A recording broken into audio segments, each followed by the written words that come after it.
If you love the combo of toasty marshmallows, melted chocolate, and crispy graham crackers, then today's your lucky day. Yup, it's officially National S'mores Day, a day to celebrate all things s'mores, like we need an excuse to eat them.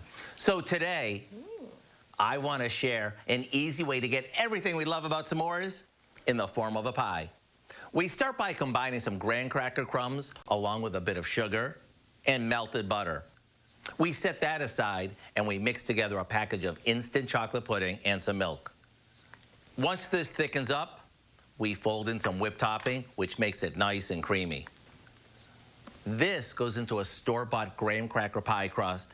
Then we sprinkle on the crunchy topping and finish it off with lots of mini marshmallows. And since a s'more isn't a s'more unless the marshmallows are toasted, we pop this under the broiler just long enough for them to get golden brown. After it cools, you have everything you love about an ooey gooey s'more in the form of a pie. So stop whatever you're doing and go over to our website so you can make our Toasty S'mores Pie as soon as tonight. And while you're there, check out our s'mores-inspired recipes. I'm Howard with Kelly in the Mr. Food Test Kitchen, where today we found s'more tasty ways for you to say, ooh, it's so good.